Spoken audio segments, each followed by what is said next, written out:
Bom dia, o Senhor Deus te abençoe hoje poderosamente. Aqui é Alexandre Mendes, amigo policial. Você está no canal Amigo Policial.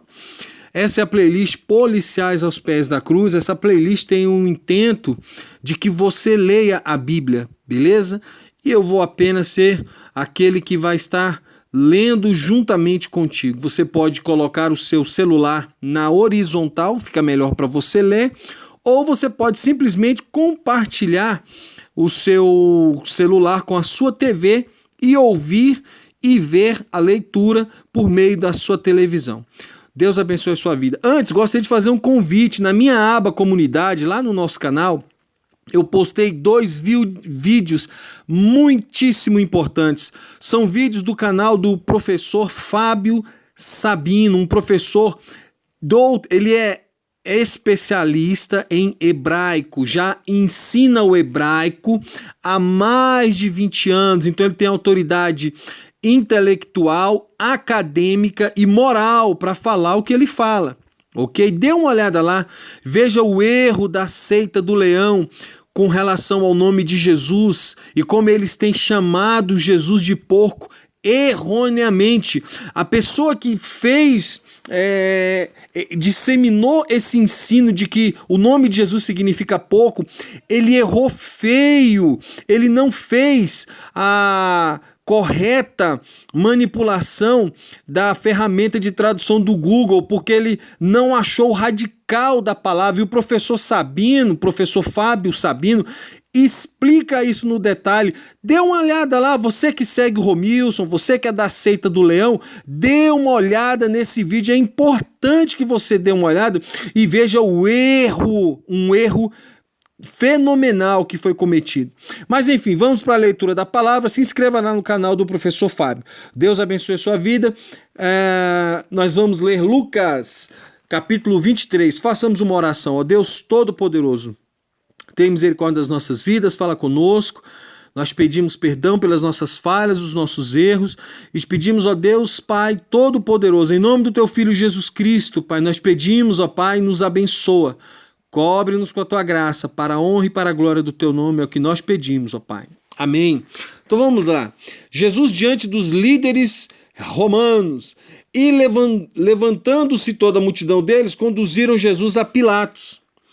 Versículo 2. E começaram a acusá-lo, dizendo: achamos este homem pervertendo nossa nação, proibindo dar tributo a César, dizendo ser ele mesmo Cristo, rei.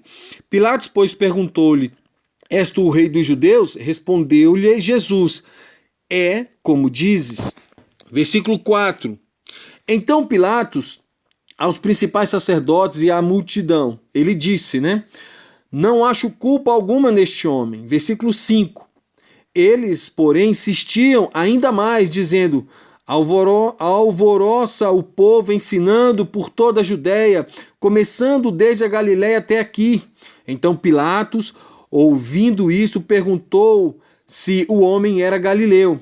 Versículo 7. E quando soube que era da jurisdição de Herodes, remeteu-o a Herodes, que também naqueles dias estava em Jerusalém. Então olha só, aqui o governante, ele recebe ali Jesus e ele se atém ao local de nascimento de Jesus, para que ele fosse julgado então pelo responsável pela jurisdição ali da Galileia. E então Pilatos, naquela tradicional ocasião em que ele lava as mãos, nós vamos ler isso, ele então remete aí para Herodes primeiro, ok? Vamos continuar a leitura. Jesus é interrogado por Herodes. Ora, quando Herodes viu a Jesus, alegrou-se muito, pois de longo tempo desejava vê-lo, por ter ouvido falar a seu respeito, esperava ver algum sinal feito por ele. Versículo 9. Fazia-lhe muitas perguntas, mas ele nada respondeu. Estavam ali os principais sacerdotes e os escribas acusando-o com grande veemência. Herodes, porém, com os seus soldados, desprezou-o e, escarnecendo dele, vestiu-o com uma roupa resplandecente e tornou a enviá-lo a Pilatos. Então, olha só, o que Pilatos faz? O tetrarca, perdão, o responsável legal ali por Jesus, que é o responsável pela jurisdição da Galiléia, que deve ouvi-lo. Então, ele envia para Herodes. Herodes queria o quê? Queria um sinal de Jesus, queria um milagre, queria um circo feito. O Senhor não dá nenhuma moral para isso, ele não faz isso, né? Então, Herodes, então, ele veste a Jesus, no versículo 11, está aqui, ó. Herodes, porém, com seus soldados, despreza e escarnece dele. Veste ele com uma roupa resplandecente e envia de volta para Pilatos. E nesse mesmo dia, versículo 12, Pilatos e Herodes tornaram-se amigos, pois antes andavam de inimizade um com o outro. Ok, Pilatos agora se vê novamente com Jesus, e aí vai acontecer a questão do lavar as mãos. Não pense que eu estou errando, ok? Acompanhe a leitura. Então Pilatos convocou os principais sacerdotes, as autoridades e o povo, e disse-lhes: apresentaste-me este homem como pervertedor do povo, e eis que, interrogando diante de vós, não achei nele alguma culpa de que o acusais. Versículo 15.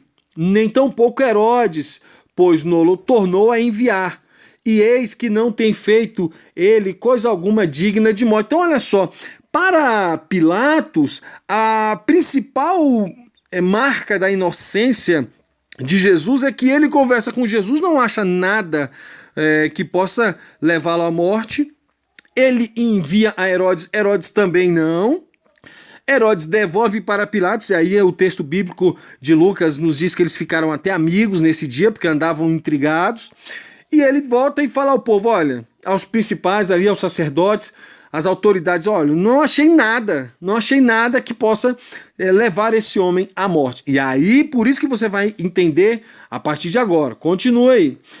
E disse-lhes: apresentaste-me este homem como pervertedor do povo, e eis que, interrogando diante de vós, não achei nele nenhuma culpa das de que o acusais. Nem tem um pouco Herodes, pois nolo tornou a enviar. E eis que não tem feito ele coisa alguma digna de morte. Versículo 16. Olha o que Pilatos propõe. Castigá-lo-ei, pois, e o soltarei. Era a única coisa, um castigo que Pilatos acreditava ser digno o Salvador. Versículo 17. Era-lhe necessário soltar-lhe um pela festa. Mas todos clamaram a uma, dizendo, fora com este, solta-nos Barrabás. 19. Ora, Barrabás fora lançado na prisão por causa de uma sedição feita na cidade e de um homicídio. Mais uma vez, pois, falou-lhes Pilatos, querendo soltar Jesus. Eles, porém, bradavam, dizendo, crucifica-o, crucifica-o. Então, Jesus foi trocado por um homicida. E aí é interessante uma analogia. Por que essa troca? Ou o que nós temos trocado pelo Salvador? Jesus foi trocado por um homicida. Isso é importante, querido, para nós entendermos o que tem nos tirado a atenção da verdade. Versículo 22. Falou-lhes então pela terceira vez, pois que mal fez ele?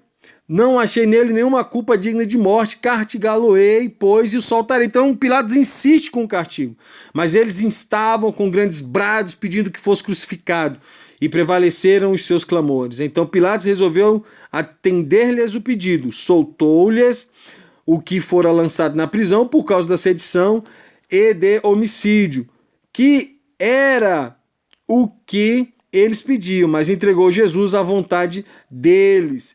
Quando o levaram dali, tomando um certo Simão Cireneu, que tinha o campo, que vinha do campo, o puseram-lhe a cruz às costas para que levasse após Jesus. Versículo 26, fazer uma pausa. Então aqui acontece no versículo 25, não nesse evangelho, mas acontece o quê? Pilatos lava as mãos. E ele diz, estou limpo do sangue dele. ok? Tomando uma atitude ali de atender ao povo e não atender ao que deveria ser feito. Mas, como havia o costume da festa de se soltar um homem por outro, ele então prefere agradar a tradição e manda Jesus para o seu Calvário. Versículo 27. Seguia o grande multidão de povo e de mulheres, os quais pranteavam e lamentavam. Jesus, porém, voltando-se para elas, disse: Filhas de Jerusalém, não chorais, não choreis por mim, chorai antes por vós mesmas e por vossos filhos, porque dias hão de vir em que se dirá: bem-aventuradas as estéreis, e os ventres que não geraram, e os peitos que não amamentaram. Versículo 30. Então começaram a dizer aos montes: caí sobre nós, e aos outeiros cobri-nos. Versículo 31. Porque se isto se faz no lenho verde, que se fará o seco? E levavam também com ele outros dois que eram malfeitores para serem mortos. Então aqui você tem a cena da chamada caminhada até o local onde Jesus foi crucificado. Uma cena retratada muito bem aí pelo filme Paixão de Cristo, do Mel Gibson. Claro, aqui nós temos apenas uma retratação teatral, ok? Apenas uma retratação teatral, é apenas uma referência que eu estou lhe passando. Versículo 33, a crucificação. Quando chegaram ao lugar chamado Caveira, ali o crucificaram. A ele e também aos malfeitores, uma à direita e outra à esquerda. Jesus, porém, dizia: Pai, perdoa-lhes, porque não sabem o que fazem. Então repartiram as vestes dele, deitando sorte sobre elas. E o povo estava ali a olhar. E as próprias autoridades zombavam dele, dizendo: aos outros salvou, salve-se a si mesmo, se é o Cristo, o escolhido de Deus. Versículo 33. Os soldados também o escarneciam, chegando-se a ele, oferecendo-lhe vinagre, e dizendo: se tu és o rei dos judeus, salva-te a ti mesmo. Por cima dele estava inscrita em letras gregas, romanas e hebraica: este é o rei dos judeus. Versículo 39. Então um dos malfeitores que estavam pendurados blasfemava dele, dizendo: não és tu o Cristo? Salva-te a ti mesmo e a nós. Versículo 40. Respondendo, porém, o outro repreendia-o, dizendo: nem ao menos teme a Deus, estando na mesma condenação, e nós, na verdade, com justiça, porque recebemos o que os nossos feitos merecem. Mas este nenhum mal fez. Então o próprio salteador ali, o próprio ladrão, o próprio malfeitor dá ali um testemunho acerca de Jesus. Versículo 42. Então disse Jesus: lembra-te de mim quando entrares no teu reino. Respondeu-lhe Jesus: em verdade te digo que hoje estarás comigo no paraíso. Glória a Deus. Ali não precisou de muita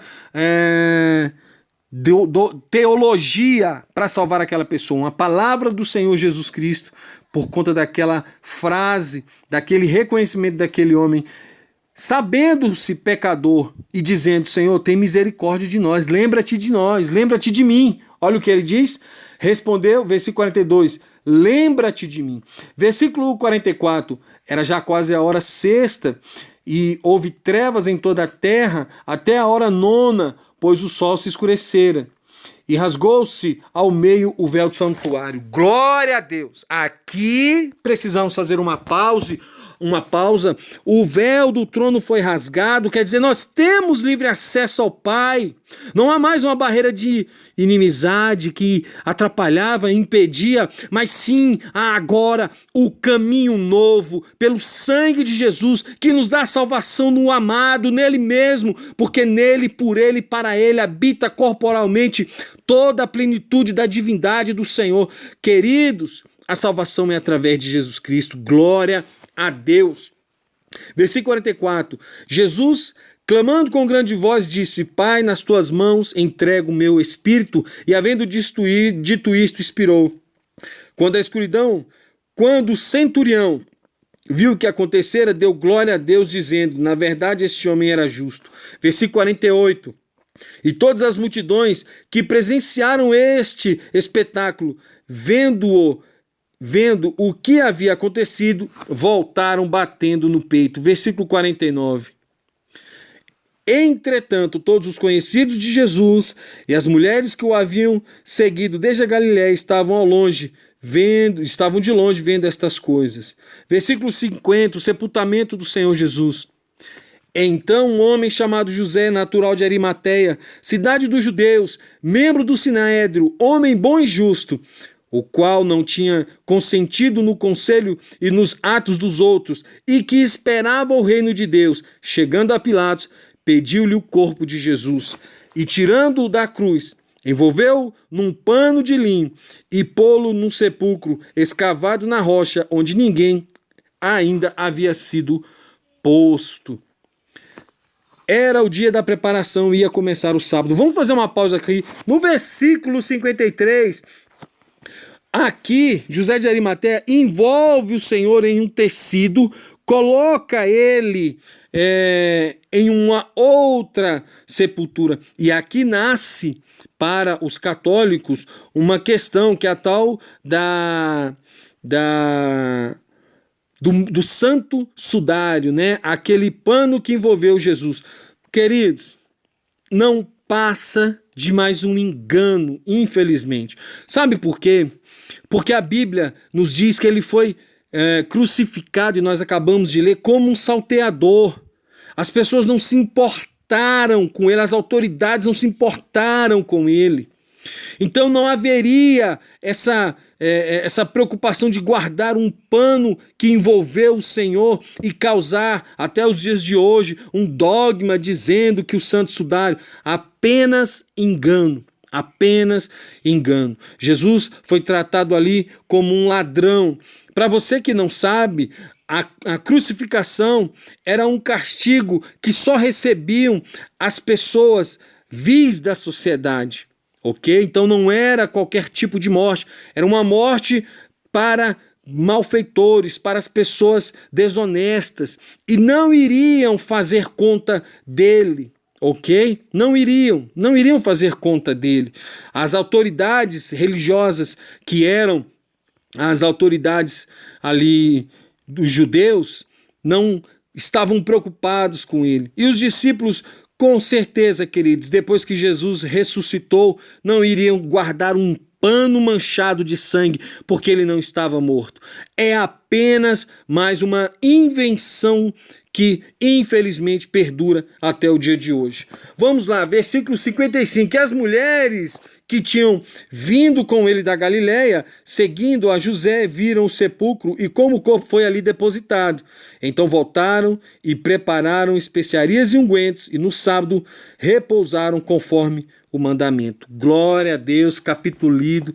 Querido, que o Senhor Deus te abençoe por essa leitura. Releia, tente buscar os detalhes, vá em fontes seguras. Pare de beber em qualquer cacimba, busque as pessoas, os dicionários bíblicos, as concordâncias bíblicas, mas aprofunde o seu estudo. Nada de revelação tonta, de revelação embriagada em vaidade. O Senhor Deus te abençoe. Aqui é Alexandre Mendes, lendo a palavra com você. Compartilhe o vídeo, deixe o seu comentário. Valeu, pessoal!